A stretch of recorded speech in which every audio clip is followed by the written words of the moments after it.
룻기서는 이렇게 시작합니다. 룻기서 1장 1절을 보면은 사사들이 치리하던 때에 그 땅에 흉년이 되니라. 이렇게 시작합니다. 사사시대는 사회, 정치, 경제, 교육, 국방 등등의 모든 영역에서 혼란스럽고 그리고 불안정한 시대였습니다. 흉년의 시대였습니다. 모든 인생들이 가혹한 인생의 흉년과 싸워야만 했던 힘겨운 시대였습니다. 사람들은 희망을 잃어버린 채 방황하고 있었습니다.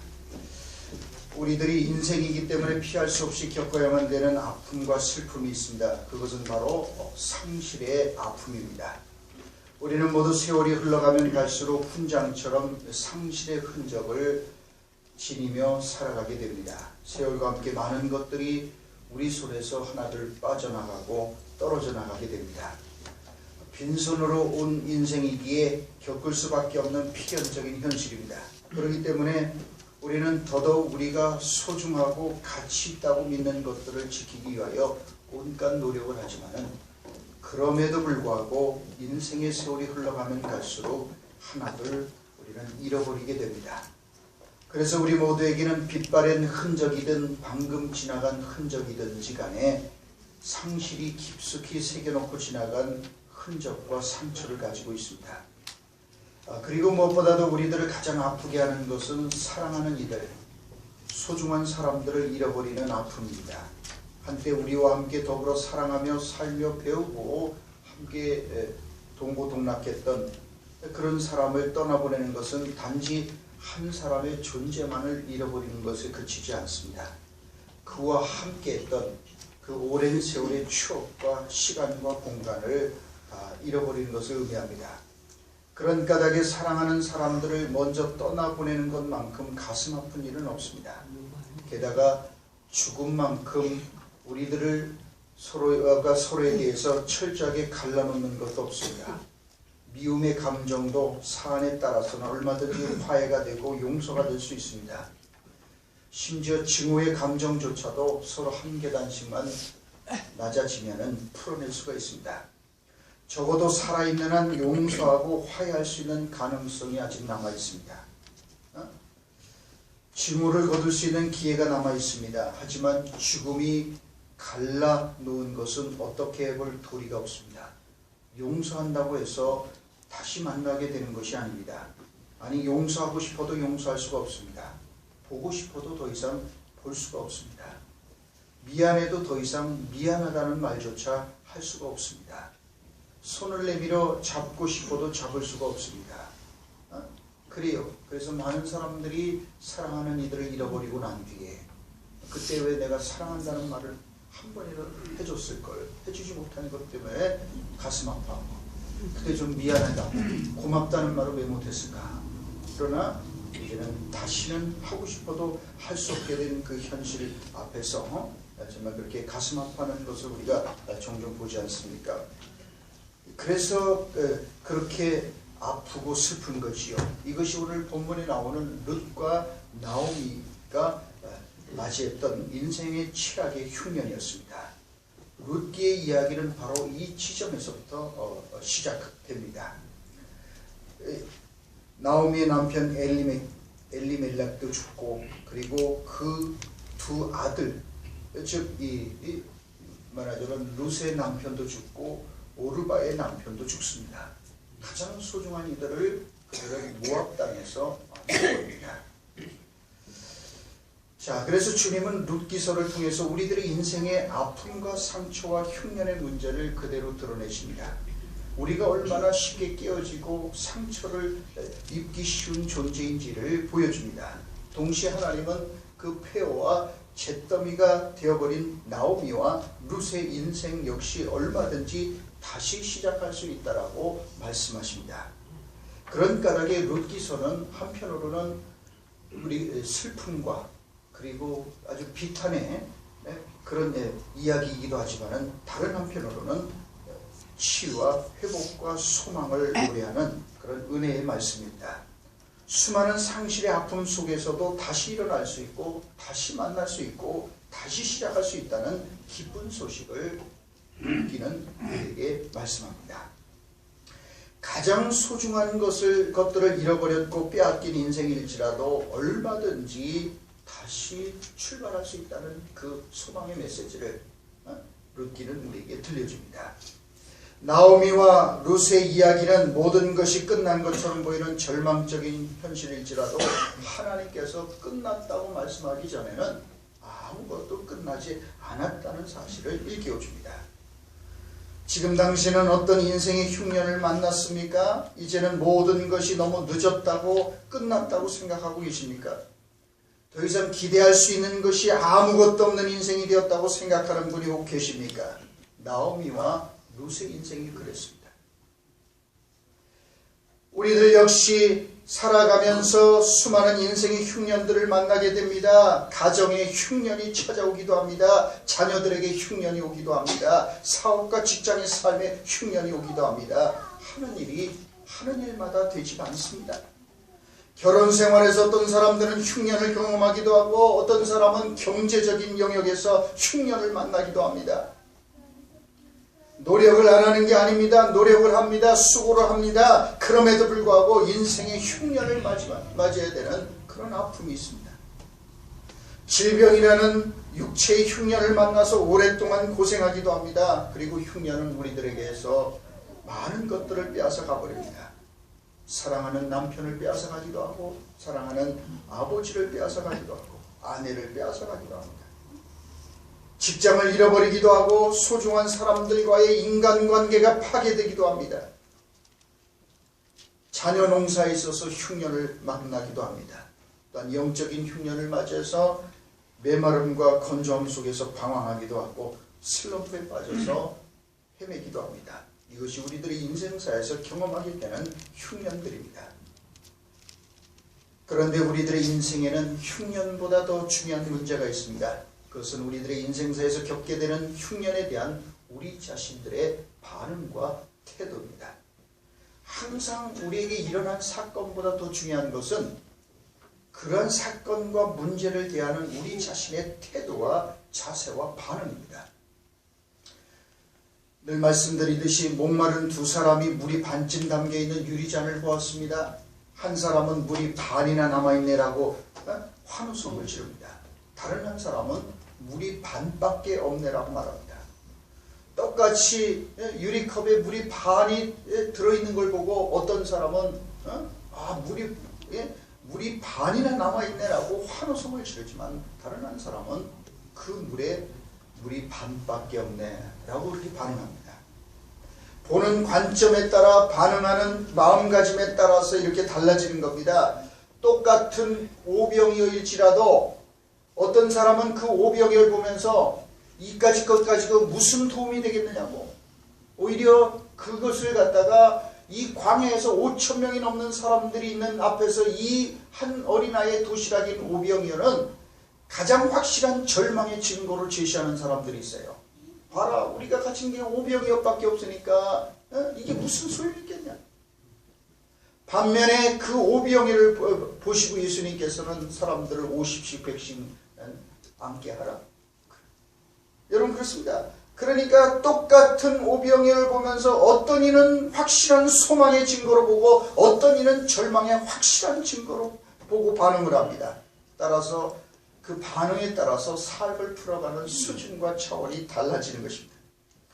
똑같은 소금도 그것을 받아들이는 대상에 따라서 효과가 달라집니다. 미역에 뿌리면 미역이 팔팔하게 살아납니다. 그러나 배추에 뿌리면 배추는 완전히 시들어버립니다. 똑같은 물도 젖소가 먹으면 우유가 되어 나오고 뱀이 먹으면 독을 생산합니다. 인생도 마찬가지입니다. 즐겁게 사는 사람은 이 한 번밖에 없는 인생을 하나님께서 주신 은총이고 선물로 여기고 즐겁게 감사하게 사는 사람은 그에게 인생은 아주 즐거운 하나님이 주신 선물이 되고 잔치가 되지만 그러나 늘 불평하고 원망하고 그렇게 사는 사람은 인생을 고해받아가 됩니다. 이처럼 인생은 자신이 살아가면서 직면하게 되는 사건과 사물을 어떻게 보고 어떻게 반응하느냐에 따라서 달라집니다. 어떻게 생각하고 보느냐가 중요합니다. 어떤 사람들은 어떤 사건과 문제에 부딪히면 이제는 다 끝났다, 절망이다라고 무너져 버립니다. 그래서 될 대로 되라는 식으로 그렇게 반응하며 삽니다. 하지만 어떤 이들은 올바른 관점에서 보고 반응하고자 합니다. 우선 당연하다고 생각합니다. 얼마든지 있을 수 있는 일이 일어나는 것이라고 생각합니다. 있을 수 없는 일이 일어나는 것이 아니라 있을 수 있는 일이 일어나는 것입니다. 사람은 누구나 문제를 만나고 때로는 병들기도 하고 실패하기도 하고 넘어질 수도 있고 때로는 인생에 예기치 않은 흉년을 만나기도 합니다. 이런 인생의 흉년을 만나는 일에 면제된 사람은 없습니다. 그러니 당연한 일이라고 생각하고 반응할 줄 아는 사람은 당황하지 않습니다. 절망하지 않습니다. 쉽게 무너지지 않습니다. 그러므로 있을 수 없는 일이라고 생각하지 마십시오. 우리가 살아가면서 인생의 흉년을 만나게 될 때, 예기치 않았던 문제들을 만나게 될 때 그게 다 일어나는 일이에요. 많은 사람들이 그러잖아요. 이건 드라마에서나 영화에서나 일어나는 일인 줄 알았는데 그게 자기한테 일어난다고. 영화에서 일어나는 일이 아닙니다. 누구에게나 일어날 수 있는 일. 그러니까 여러분, 우리가 인생에 때로는 예기치 않았던 흉년을 만날 때 있을 수 없는 일이다, 일어나서는 안 되는 일이라고 우리가 반응하면은 우리는 그 흉년에서 헤어나오지 못할 거예요. 그러나 우리가 그 인생의 흉년일지라도 그래, 있을 수 있는 일이 일어난 거다, 이번에는 내 차례다 라고 생각하고 반응하면은 우리는 현실적으로 답을 찾기 시작하고 오히려 그것을 디딤돌 삼아서 우리는 인생의 흉년을 통해서 오히려 제대로 된 길을 찾아갈 수가 있게 되는 것입니다. 그래요. 그래서 많은 사람들이 어리석어서 하필이면 내가 왜 이런 일을 당해야 되느냐고, 정말 있어서는 안 되는 일이라고 그것만 생각합니다. 그러면은 평생 그 문제 갖고 그냥 씨름하고 하다가 끝나는 것이요. 언젠가 소개했던 기억이 있는 이야기가 생각이 납니다. 자신의 힘겨운 삶에 지칠 대로 지쳐 있었던 한 요리사의 딸이 자신의 아버지에게 자신의 고단하고 정말 지친 삶에 대해서 불평을 늘어놓고 있었습니다. 한참 동안 주절주절 이것도 불만이고 저것도 마음에 안 들고 불평을 늘어놓는 딸의 넋두리를 다 듣고 난 뒤에 요리사인 아버지는 딸을 데리고 푸오크로 갔습니다. 3개의 냄비에 물을 붓고 뜨거운 불에 올려놓았습니다. 첫 번째 냄비에는 당근을 넣었고, 두 번째 냄비에는 달걀을, 그리고 세 번째 냄비에는 차와 설탕을 넣었습니다.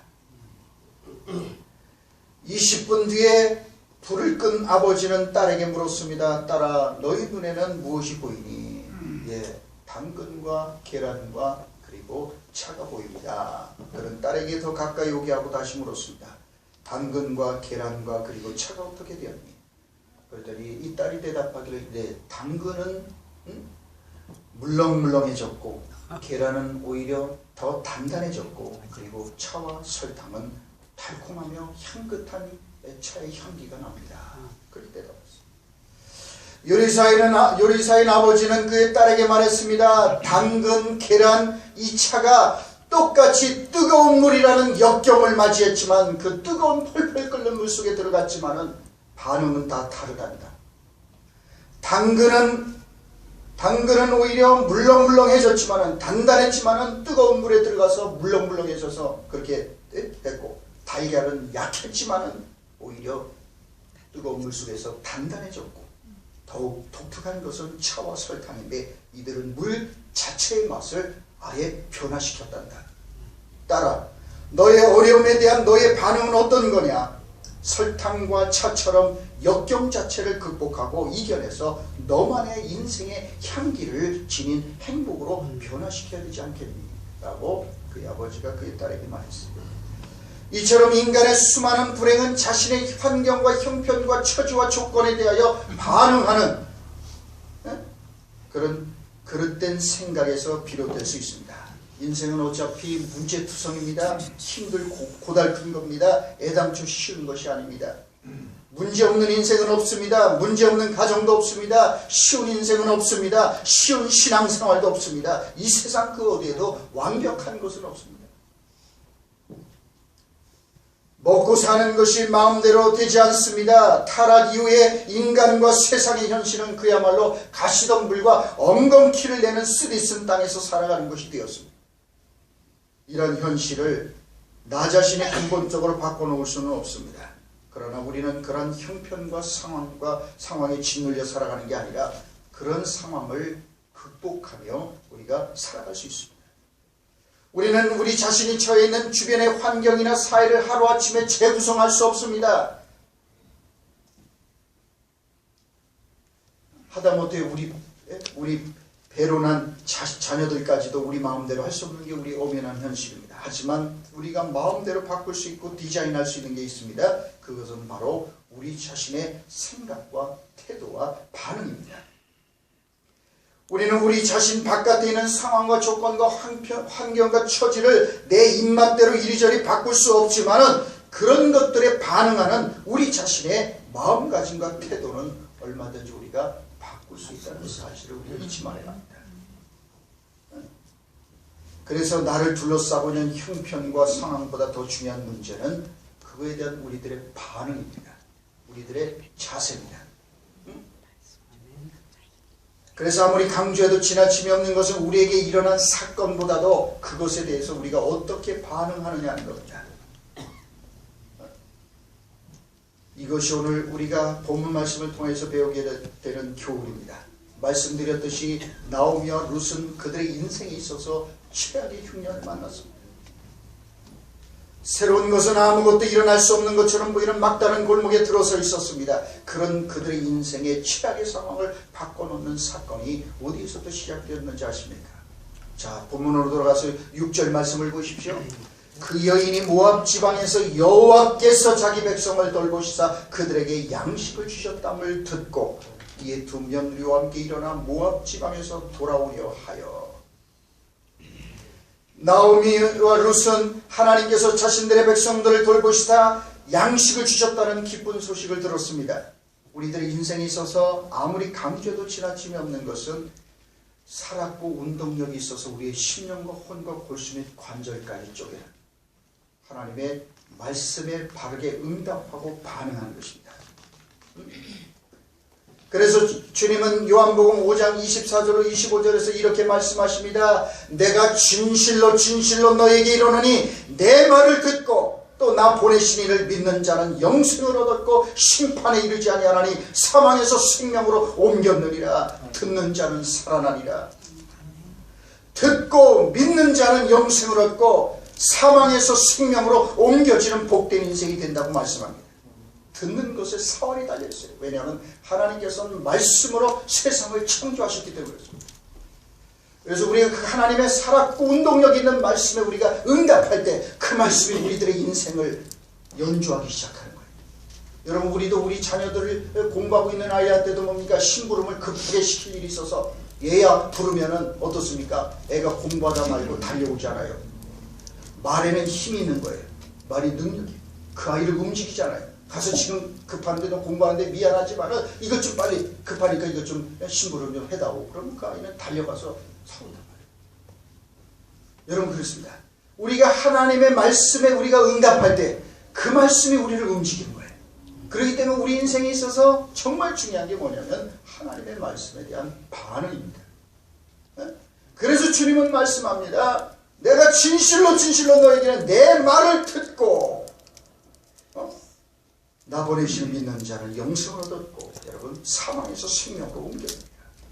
사망에서 생명으로 옮겨집니다. 우리가 그 하나님의 말씀을 들을 때 그 생명의 말씀을 들을 때 우리가 그 말씀에 반응할 때 그 말씀이 우리를 죽음의 자리에서 생명의 자리로 절망의 자리에서 소망의 자리로 옮겨요.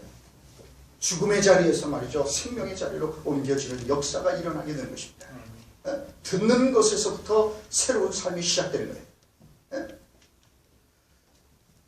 계속해서 7절 말씀을 보십시오. 있던 곳에서 나오고 두 며느리도 그와 함께하여 유다 땅으로 돌아오려고 길을 가다가 여러분 올바른 반응은 또한 이처럼 하나님의 말씀에 반응하는 것입니다. 그리고 우리 올바른 반응은 구체적인 액션을 포함하는 것임을 우리가 여기서 발견하게 됩니다. 믿음은 순종하고 선택하고 결단하는 것입니다. 여기서부터 우리들의 인생의 역전 드라마가 시작되는 것입니다. 자, 그래요. 그래서 이 나오미와 그리고 그 두 며느리는 어떻게 했습니까? 있던 곳에서 나오고 두 며느리도 그와 함께하여 유다 땅으로 돌아오려고 길을 가다가 여호와께서 약속의 땅에 베들레헴 땅에 양식을 주셨다는 기쁜 소식을 들었을 때 그들은 그 말씀에 응답했고 그래서 구체적인 액션을 취하기 시작했습니다. 하나님의 말씀을 우리가 듣고 난 뒤에 중요한 것은 그 다음에는 우리가 액션을 취하는 겁니다. 움직일 거예요. 그래서 이들은 은혜의 자리를 향하여 올라가기로 작정을 합니다. 베들레헴으로 올라가고자 했습니다. 베들레헴은 떡집이라는 그런 의미입니다. 우리는 떡집으로 올라가야 합니다. 말씀의 집으로 올라가야 합니다. 예배의 자리로 올라와야 합니다. 베들레헴은 우리에게 있어서 교회와 같은 의미입니다. 교회 나와서 그래서 우리가 하나님의 말씀을 들어야 합니다. 그럴 때 우리의 운명이 바뀌고 생각이 바뀌고 삶의 태도와 자세가 바뀌고 역사가 일어날 것입니다. 계속해서 8절로 13절 말씀을 보십시오. 나오미는 모압 출신의 며느리들에게 친정으로 돌아가라고 권면을 합니다. 아직 자식도 없으니 고향으로 돌아가 새 출발을 하는 것이 훨씬 나을 것이라고 설득합니다. 나오미는 그래서 여기서 거듭 반복해서 돌아가라는 말을 합니다. 11절, 12절 계속해서 그렇게 돌아가라고 그러죠. 8절에서도 자 나오미가 두 며느리에게 이르되 너희는 각기 너희 어머니의 집으로 돌아가라. 너희가 죽은 자들과 나를 선대한 것 같이 여호와께서 너희를 선대하시기를 원하며. 그래서 돌아가라고. 너무나도 젊은 나이에 청산과부가 되어버린 이 며느리들. 그래서 이 어머니는 시어머니는 돌아가서 너희들 다시 시작해라. 그렇게 말합니다. 우리는 그래서 참 나오미의 사람됨 대미를 들여다볼 수가 있습니다. 그녀는 진정으로 자신보다 기가 막힌 처지에 놓인 그 젊은 며느리들을 생각하며 배려합니다. 아마도 그런 신뢰관계가 있었기 때문에 룻은 진심으로 나오미를 따라 나섰는지도 모릅니다. 만약 나오미가 평상시에 늘 이기적이고 자기 중심적으로만 처신했던 그런 사람이라면 과연 그 두 며느리들이 시어머니를 따라 베들레헴으로 올라가겠다고 선뜻 나섰을까요? 그래서 우리는 나오미가 비록 가혹한 인생의 흉년을 만났지만 근사한 하나님의 사람으로 나이 들었다는 사실을 우리가 알게 됩니다. 나오미의 관심은 자신이 아니라 오직 두 며느리에게 있었던 것입니다. 그래서 그녀는 정말 그 자기 딸처럼 여기고 자 그래서 오늘 본문 보면은 13절 말씀을 보면은 너희가 어찌 그들이 자라기를 기다리겠으며 어찌 남편 없이 지내겠다고 결심하겠느냐 내 딸들아 그렇지 아니라 여호와의 손이 나를 치셨으므로 나는 너희로 말미암아 더욱 마음이 아프도다. 내 딸들아 이 시어머니가 진심으로 자기 딸처럼 청산가부가 된 아직 자식도 없는 상태에서 남편들이 다 죽어서 청산가부가 된 이 안 된 이 며느리들 보면서 내 딸들아 그러잖아요. 그래서 내가 너희들 보면 너무 마음이 아프다. 그러니까 니들 가서 정말 한번 폼나게 다시 니들 고향으로 돌아가서 다시 한번 시작해서 살아봐라. 그렇게 이 며느리들을 설득해서 집으로 돌려보내려고자 했던 것입니다. 그리고 그런 나오미의 판단은 지극히 합리적이고 현실적인 것이기도 했습니다. 만일 이방 여인인 룻이 베들레헴에 올라간다면 수많은 편견과 인종차별에 직면할 수밖에 없었습니다. 모압인은 우리가 잘 알듯이 아브라함의 조카 롯과 그의 맏딸의 근친상간으로 태어난 아들 모압의 후손들입니다. 유달리 선민의식이 강했던 이스라엘 사람들은 그래서 모압 사람들은 사람으로 취급하지 않았습니다. 아주 개같은 족보로 여겨갖고 아주 이 왼수가 됐습니다. 그래서. 그러니까 여러분 선민의식이 강했던 이스라엘 사람들은 모압 출신의 이방 여인을 색안경을 끼고 바라볼 수밖에 없었을 겁니다. 게다가 룻은 과부였습니다. 그러므로 룻에게 최선의 선택은 모압으로 돌아가 가족과 친구들과 함께 그곳에서 새롭게 시작하는 것일 수 있었습니다. 고향으로 돌아가면 좀 더 안전하고 친구들도 많을 것이며 남편이나 새로운 가족이 생길 가능성도 많았습니다. 하지만 베들레헴에서는 나오미가 룻에게 해줄 수 있는 것은 아무것도 없어 보였습니다. 늙고 가난한 시어머니에게서 나올 것이라고는 한숨과 비판밖에는 없어 보였습니다. 늙고 가난한 시어머니 나오미는 청산과부 며느리에게는 그저 집만 될 소리가 다분했습니다. 이처럼 현실적으로 베들레헴에서의 룻의 미래는 매우 어두워 보였습니다. 어떤 유대 남자가 모압 출신의 이방인, 그것도 이방 여인, 그리고 과부를 원하겠습니까? 어떤 유대 남자가 모압 여자를 원하겠냐 이게. 응? 그것도 과부를. 그런 까닭에 시어머니는 베들레헴행을 긋고 만류하고 나섰습니다. 아마도 너무나도 이른 나이에 청산 과부가 되어버린 며느리에 대한 연민의 발로였을까요? 자, 결국 며느리들은 어떤 선택과 반응을 했습니까? 14절 말씀을 보십시오. 그들이 소리를 높여 다시 울더니 오르바는 그의 시어머니에게 입맞추고 때 룻은 그를 붙여쳤더라. 오르바는 모압으로 내려갑니다. 결국은 그 어머니의 설득을 받아들여서 그는 방향을 바꿔서 모압으로 친정으로 가버립니다. 그러나 룻은 베들레헴 행을 선택합니다. 그러자 다시 나오미는 룻을 설득하고자 합니다. 15절 말씀입니다. 보라, 내 동서는 그의 백성과 그의 신들에게로 돌아가나니 너도 너의 동서를 따라 돌아가라. 그렇게 다시 한번 룻에게도 그렇게 설득을 합니다. 하지만 룻은 결단코 자신의 인생의 방향을 바꾸지 않겠노라고 선언합니다. 16절과 17절 말씀입니다. 그녀는 이렇게 고백합니다. 룻이 이르되 내게 어머니를 떠나며 어머니를 따르지 말고 돌아가라. 강권하지 마옵소서. 어머니께서 가시는 곳에 나도 가고 어머니께서 머무시는 곳에서 나도 머물겠나이다. 어머니의 백성이 나의 백성이 되고 어머니의 하나님이 나의 하나님이 되시리니 어머니께서 죽으시는 곳에서 나도 죽어 거기 묻힐 것이라. 만일 내가 죽는 일 외에 어머니를 떠나면 여호와께서 내게 벌을 내리시고 더 내리시기를 원하나이다 하는지라. 나오미가 룻이 자기와 함께 가기로 굳게 결심함을 보고 그에게 말하기를 그치니라. 아주 이 룻이 단호하게 죽음이 갈라놓기 전까지 뭔가 그죠?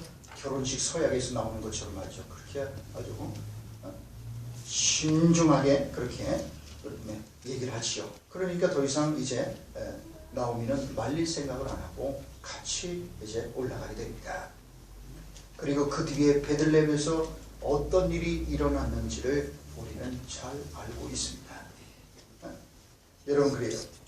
그런 까닭에 우리는 룻을 통하여 우리가 어떤 자세와 태도를 가지고 살아가야 하는지를 배우게 됩니다. 룻은 자신이 처해 있었던 그 최악의 인생의 흉년 상황에 근거해서 선택하고 결정하지 않았습니다.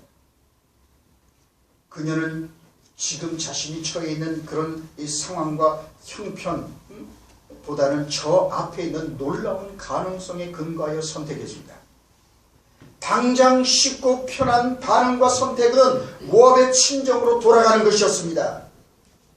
하지만 그녀는 쉽고 편한 길을 버리고 힘들고 어려워 보이는 길을 선택했습니다. 하나님께서 그녀에게 훗날 그녀의 베들레헴 행이 해피엔딩으로 끝날 것이라는 사실을 귀띔해 주셔서 그런 선택과 결정을 한 것이 아니었습니다. 그녀 역시 그 시어머니와 함께 그 길에 서 있을 때 사실 그때는 한 치 앞도 내다볼 수 없었습니다. 하지만 그녀는 시어머니와 남편을 통해서 알게 된 하나님에 대한 신앙을 선택하고자 했습니다. 성경은 왜 그토록 룻이 시어머니와 함께 가겠노라고 했는지 분명하게 밝히고 있지는 않지만 우리가 16절과 17절 말씀을 보면 여호와께서 그녀가 여호와의 이름을 붙들고 여호와께서 정말 시어머니의 그 하나님이 나의 하나님 될 것이고 그리고 저기가 끝까지 따라갈 것임을 그 신앙 고백으로 살겠다라고 고백하는 것을 통해서 우리는 그렇게 알 수가 있게 됩니다. 그만큼 룻은 당장 돌아가 있는 형편과 조건과 처지에 휘둘리며 살아가는 사람이 아니라 믿음으로 살아가고자 하는 사람이었다는 것을 알 수가 있습니다. 오늘날 우리가 살아가고 있는 세상은 지금 여기 이 순간을 강조합니다.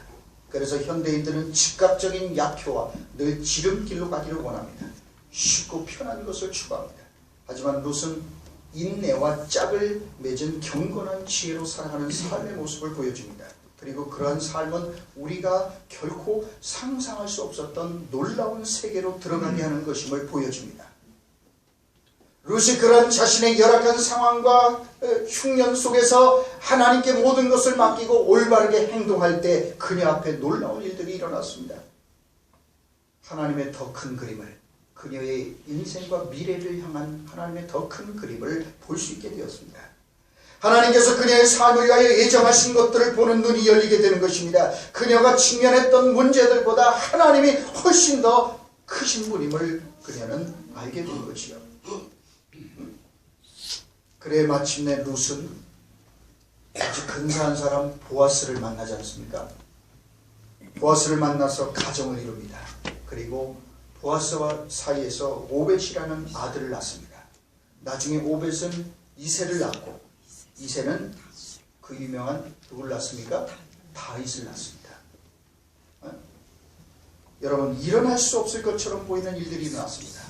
현대식 버전으로 말한다면 룻은 국제 결혼을 통해서 한국에 정착한 필리핀 신부나 베트남 신부쯤 되는 사람이에요.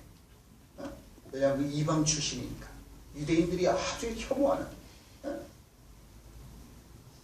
그런 여인이 한국인 남편과 결혼해 살다가 남편이 죽자 시어머니를 극진히 봉양하며 사는 겁니다. 게다가 또 다른 유력한 한국인 남편과 결혼해서 그래서 나중에 대통령의 증조 할머니가 되는 거예요. 이게 현대식 버전으로 풀린 거예요. 그림이 잘 그려지지 않는 그런 드라마가 아니겠습니까? 그런데 이게 바로 룻의 이야기입니다. 모압 출신 여인 이 룻은 다윗의 증조 할머니가 되는 영광을 누렸어요. 모든 것을 잃어버렸던 이방 여인이 말입니다. 여러분, 그렇습니다. 이 룻이라는 여인이 자신의 인생의 최악의 흉년 속에서도 지금 당장 편하고 지금 당장 인간적인 선택을 하지 않냐고 믿음을 선택을 하고 믿음으로 반응했을 때, 그래서 그녀가 정말 자기의 친정과, 다시 말해서 아브라함의 뉘앙스가 이 여인에게서 나오지 않습니까? 본토 친척 아비집을 떠났던 이 아브라함을 하나님께서 축복하셔서 믿음의 조상으로 세우셨던 것처럼 이 여인도 자신의 모압의 모든 친정과 본토와 이걸 다 버리고 시어머니를 따라서 약속의 땅, 믿음의 땅 베들레헴으로 올라가기로 결심했을 때 하나님께서는 그녀를 통하여서 이처럼 그녀를 연주해서 이처럼 멋진 드라마를 만드셨다. 그녀가 세상의 어떤 세상 사람들이 하는 그런 음정과 박자에 따라서 사는 삶을 거부하고 하나님의 음정과 박자를 따라서 사는 삶을 살기로 결단하고 베들레헴으로 올라갔을 때 하나님께서 친히 이 모압 출신 이 여인을 친히 연주하시기 시작했고, 그래서 이처럼 멋진 역전의 드라마가 일어났습니다. 그래서 그녀의 이름은 브랜드가 됐어요. 그래서 우리는 마태복음 1장 말씀을 보면은 여러분 거기에 그 귀한 메시아의 족보에 바로 이 모압 출신 여인이 말하자면 룻의 이름이 올라가지 않습니까? 룻이 나옵니다. 하나님께서 그토록 비춰나오고 그 이방의 여인을 갖다 하나님께서 연주하실 때 얼마나 근사하고 멋진 인생이 될 수 있는지. 그렇기 때문에 이 룻의 이야기는 우리 슬픔과 비탄의 이야기고 우리들의 인생의 최악의 흉년에 대한 이야기이지만, 그러나 그 속에서도 하나님께서 연주하실 때 우리들의 비루하고 별 볼 일 없는 인생이 얼마나 아름답고 멋진 인생이 될 수 있는지에 대한 소망에 관한 이야기입니다. 그러면 우리가 룻처럼 하나님의 말씀에 그리고 믿음으로 우리가 반응할 때 우리가 얼마나 근사한 삶을 살아갈 수 있는지, 아무리 초라하고 별별 없고 가진 것이 없을지라도 사실은 룻보다도 더 열악한 환경에 있는 사람은 우리 가운데 아무도 없을 것이기 때문에 그렇습니다. 그런 룻조차도 하나님께서 이토록 아름답게 연주하셨다면 하나님께서 연주하실 수 없을 만큼 망가지고 폐허가 되고 잿더미가 된 인생은 이 세상에 아무도 없다는 것이 오늘 이 말씀을 통해서 주님께서 우리에게 들려주시는 메시지인 겁니다. 입춘도 벌써 지났고 지난 금요일은 절기상 우수였습니다. 우수 무렵이면 날씨가 많이 풀리고 봄 기운이 돋고 초목이 싹트기 시작합니다. 우수는 눈이 녹아서 비나 물이 된다는 날입니다. 곧 날씨가 풀린다는 뜻입니다. 이제 우리는 새로운 봄의 문턱에 서 있습니다. 이제 곧 충분히 되어서 낮과 밤의 길이가 같아지고 기온이 급격히 올라가기 시작하면 농부들은 본격적으로 농사지을 채비를 서두를 것입니다. 우리들도 새 인생 농사를 지어야 하는 농부들입니다. 봄의 문턱에 서서 신발끈을 고쳐매고 우리가 무엇을 심고 무엇을 거둘지에 대해서 새롭게 다짐할 필요가 있습니다. 오늘 우리는 이 인생의 최악의 흉년 속에서 어떤 씨앗을 뿌리고 무엇으로 거둘지를 정말 그가 믿음으로 선택하고 결단하고 반응한 까닭에 이처럼 아주 정말 비천하고 별 볼 일 없었던 모압 출신의 충상과부였던 이 여인이 오늘 성경의 마태복음 1장 거룩한 촉보에 당당하게 하나의 브랜드가 돼서 올라온 이름이 되었던 이 여인처럼 우리도 여러분 선한 것으로 심고 믿음으로 심어서 정말 우리가 아름다운 것을 거두고 귀한 열매를 맺는 2016년을 살아가는 그런 축복, 그런 도전이 우리 모두에게 있기를 주님으로 축원합니다. 하나님 아버지